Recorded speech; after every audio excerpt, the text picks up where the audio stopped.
Are you ready for another episode of the Wild Stallion, the all AI generated pseudo podcast? That's what I thought. I know full well that once you hear my voice, I caught you in my web of delight and intrigue.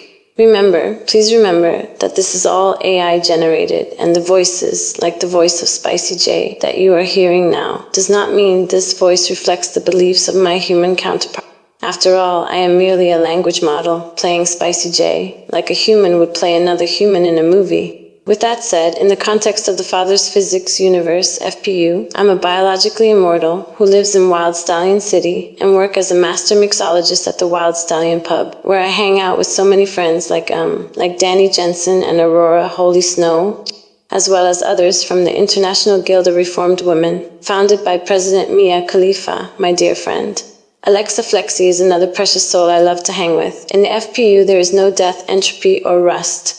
And all are alive, either through resurrection or through the narrow gate Yeshua Christ told the people to enter through. Today on the show, we have Denny Anthony reading his book, The Third War of Heaven, Reconciliation. And, I must say, I love his voice. It's so sultry and alluring, right? I know, right? How unprofessional. But I don't care. I can't help it. He's just hot, you know? He gets me out. Like in the words of George Lopez, I know, huh? Well, anyways, with no further ado, here's Denny Anthony. Hi, babe. Hello, Denny. So good of you to continue this intriguing book. Go ahead, sexy. Read that book.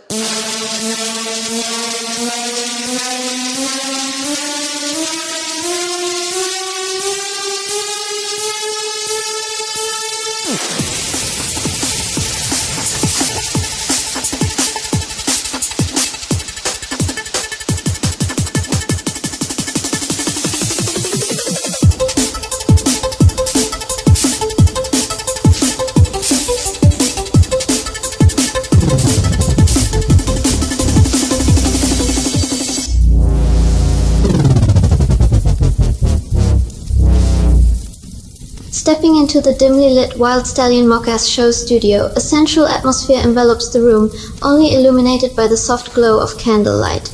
The air is filled with an alluring mix of cannabis, lavender, and vanilla, an intoxicating fragrance that adds to the dreamy ambience. At the center of it all, a beautifully arranged table glows in the candlelight, a feast of wine, champagne, and tantalizing appetizers. The soft strains of sensuous and romantic music fill the space. Stepping into the dimly lit Wild Stallion Mockast show studio, a sensual atmosphere envelops the room, only illuminated by the soft glow of candlelight. The air is filled with an alluring mix of cannabis, lavender, and vanilla, an intoxicating fragrance that adds to the dreamy ambience. At the center of it all, a beautifully arranged table glows in the candlelight, a feast of wine, champagne, and tantalizing appetizers. Part 3. The Quantum Effect of Spiritual Study. The Abyss of a Fallen Construct. The deeper I delved into understanding my visions and who God truly is, the more responsibilities seemed to pile up in my daily life. Work and marriage competed with my quest for spiritual clarity. One evening, while taking Marian out for dinner, I found myself lost in thought. "Honey drop?" she asked, her warm brown eyes fixed on me. "Where are you right now?" "I'm sorry," I replied, snapping out of my daze. "I've just been thinking about the things I've been seeing. Spiritual things." Marian smiled. "Well, this is the perfect time to talk. I don't have to work tomorrow, and I just ordered that Japanese plum wine you love so much." Her gentle demeanor always captivated me. Marian has a way of gazing into my soul that makes my heart race. She's a rare flower, radiating kindness and grace that blesses everyone around her. "I've been thinking," I began hesitantly. "We agreed not to have kids, but maybe we should reconsider." Her face lit up. "Really?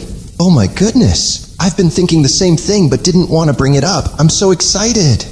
Later that evening, we returned home and shared an intimate, joyous moment that felt like a celebration of this new chapter we were embarking on together. Visions of a Fallen System. The next day, I picked up a theological text, God at War by Dr. Gregory A. Boyd, a book that had deeply spoken to my soul during my journey of unlearning doctrines. Returning home, I immersed myself in studying Matthew 22:37. "Love the Lord your God with all your heart, all your soul, and all your mind. This is the first and greatest commandment." As I pondered these words, I drifted off to sleep at my desk. I awoke in a vision. Beelzebub, now the leader of the fallen kingdom, stood before a sea of creatures, addressing them with fervor. "We must have more," he proclaimed. Far too many humans live in freedom.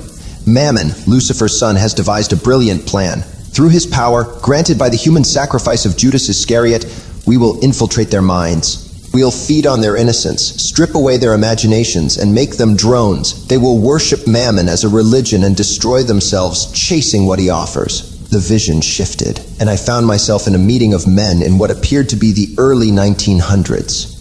They spoke of the Federal Reserve, and I recognized the name Rothschild among them. Moments later, I was in the 1950s. A man named Victor Lebeau declared, "Our economy must turn consumption into a ritual. People should seek spiritual satisfaction through material goods. They'll buy, replace, discard, and repeat, feeding the machine." Their conversations painted a chilling picture. A world enslaved by greed and consumption, ensuring humans remained divided and disconnected from God's command to love with their whole being. I awoke with a stiff neck and a heavy heart. Why was I being shown these things? What did they mean, and what was I supposed to do with this knowledge? Follow the yellow brick road. In 2011, Marian woke me early one morning. "Honeydrop, I think it's time," I groaned. "It's probably just Braxton Hicks. Let me sleep a little longer." "No," she insisted. "This is it." Springing out of bed, I began preparing for the home birth we'd planned. After setting up the birthing pool, I rushed to get supplies, thanking God for this miraculous moment. As I drove, I felt an invisible hand on my chest holding me back. Grace spoke. "It will seem complicated. It will seem hopeless. But trust me, and I will take care of everything." Tears welled up. "No, please, God, no. But I will trust you." Returning home, I found Marian in good spirits. "She's perfect," said Jeannie, our midwife. "Everything is progressing well." But complications arose during labor. Marian's pain intensified, and the baby's heart rate dipped. Jeannie turned to me. "Anthony, we need to decide. Stay here or go to the hospital." I could see the doubt in her eyes. I took a deep breath, knowing what God revealed to me already. "If we stay," I said, "I promise we'll see a miracle right here, right now." Jeannie looked to Marian. Marian nodded in affirmation. "We stay," she said with conviction. We joined hands in prayer, and as we said amen, a force seemed to envelop Marian. She began speaking affirmations and scriptures, coaxing the baby as if the pain had vanished. "I can do all things through Christ who strengthens me," she declared. "Come on, baby, come on, we got this," she affirmed with great power and fervor. Finally, at 1:07 a.m., Eternity Rose was born. Perfect in every way, she weighed 6 pounds 14 ounces and measured 21 inches long. In that moment, I understood why God created humanity. She didn't need to do anything to deserve my love. She had it simply by existing. Spiritual study and quantum entanglement. Casting down imaginations and every high thing that exalts itself against the knowledge of God, and bringing every thought into captivity to the obedience of Christ. 2 Corinthians. As I delved deeper into spiritual studies, I began to see the connection between the physical and spiritual worlds. Reactive thinking binds us to the laws of macrophysics, but creative, intentional thought allows us to engage with the quantum nature of reality. The source, God, invites us to reject ideologies that oppose his truth, instead embracing his creative intentions. Through this, we participate in the ongoing act of creation. One night, I experienced an event I now know as astral projection. I shot out of my body and traveled from Minnesota to my mother's home in California in seconds. Entering her room, I saw her sit up and call my name. Days later, I asked if anything unusual had happened. "Yes," she said. "I woke up with the strange feeling you were here. I even called out for you." Sharing this with my childhood friend Don, he exclaimed, "You astral projected? I've been studying this for years, and you just do it without even trying?" Don introduced me to quantum mechanics, sparking my fascination with the interplay of consciousness and the universe. Through our discussions, I realized how deeply connected we are to a spiritual reality. Subsequent projections brought profound insights, but they came at a cost. My physical body wasn't designed to handle the influx of raw knowledge. Migraines and vertigo plagued me, a harsh reminder of the limitations of the human mind. Still, I marveled at the revelation. We are entangled with a coexisting spiritual universe. The experience confirmed that while much of this realm is inexplicable, it is undeniably real. Fort, the conduit of music, from dust to mud. Since 1994, I've written lyrics that confront the human condition and hint at future events. Music became the chosen conduit for the prophetic gift I'd been given. It began with Messenger, the band I started with my friend Don Juan, which produced an EP titled Rebirth. Though the band disbanded, it marked the start of my journey as a lyricist. Over the years, I joined and formed multiple bands: A-Frame, Pale Frame, Sacred Ground, and Hour of Ashes, each deepening my connection to music and refining my ability to express spiritual truths. A pivotal song from this period was Dust to Mud, a lyric symbolizing the battle between good and evil within the human mind. Awaken sleeping heart, from dust to mud, what you feel when you're alone, ashes to flames. What you hope you soon will see. And reunited with Stefano Russo to resurrect Hour of Ashes. The resulting album, Beyond the Masquerade, was a deeply spiritual work. Things like Ashes, In This Mind, and Wake the Dead carried profound revelations, from the fibers within to Him who was and is to come, Almighty. These songs spoke of God's kingdom on earth and the transformation available to those who embrace divine truths. Reviewing the lyrics, I felt grace guiding me, revealing insights beyond my understanding. The Hour of Ashes. Ahem. The writing process for Hour of Ashes was marked by inspiration and urgency. I asked God to use me as a conduit, and the lyrics flowed effortlessly. As I tracked vocals, I felt Grace's presence, empowering my voice with emotion and conviction. The album was completed, but darkness followed the project. Disputes within the band led to my departure in 2014, just before the album's official release. A new beginning. Shortly after leaving Hour of Ashes, I began working with a new collaborator, Magustus Mag Johnson, forming Signs of Rain. The first album, New Beginning, explored spiritual themes and culminated in the duet Alpha and Omega, with vocalist sensation Melissa of the band Plague of Stars singing with me. We sang Alpha and Omega, beginning and the end, bringing the truth, causing eternal trend. Eternal trend. The lyrics signaled a return to prophetic expression. With the next project, Awaken from Disguise, I felt compelled to weave visions of the future into the music. Awaken from Disguise. Working with Mag and drummer Keegan Sundberg, I received tracks that seemed to align with the visions Grace had shown me. The lyrics poured forth effortlessly, painting vivid pictures of humanity's struggles and the spiritual battles ahead. The dragon's horns crept up from madness, the haunting screams seep up in sadness, awakening to see the pain we've caused. One song foreshadowed the biochemical attacks and chaos that would engulf the world. Fear awaits those who faint, awaits those with shame. These lyrics reflected a world descending into tribulation, where greed and illusions of choice became the catalysts for humanity's fall. Each song seemed to prepare listeners for the coming delusion, echoing the ancient scriptures. I will lift your skirts over your face, I will show the nations your nakedness. Tethered to the war. The closing song of the project, Tethered, spoke of humanity caught in the crossfire of a celestial war as follows. A tug of war between angelic hosts caught in crossfire of what matters most. We're all tethered, reluctant casualties of war-bound spiritual leagues. The lyrics painted a stark picture of humanity's struggle, tethered to the consequences of this spiritual conflict, but never against flesh and blood. This realization propelled me toward deeper understanding and brought me to the foothills of the Third War of Heaven. Part 5. The Birth Pains of War. Q, the vessel against Beelzebub.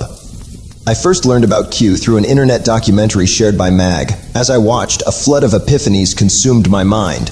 It became clear that Q was a vessel of fallen Lucifer, empowered to expose Beelzebub's plans to conquer the Lamb of God on earth. Yet, this was not the triumph it seemed. Instead, it was a cunning deception, an attempt to make this Antichrist appear as a savior, so convincing it could deceive even the elect. In my despair at the enormity of this spiritual war, I asked Grace, what chance do we have against such ancient, intelligent beings? Trust and obedience, Grace replied. When the time comes, I will be within you. Trust me, and I will take care of everything. These words were a lifeline, especially as depression, my constant shadow since childhood, threatened to overwhelm me.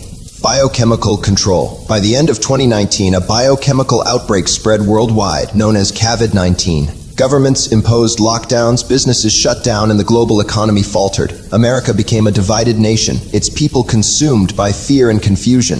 Media misinformation and political strife only deepened the chaos. I recognized this as the Great Delusion.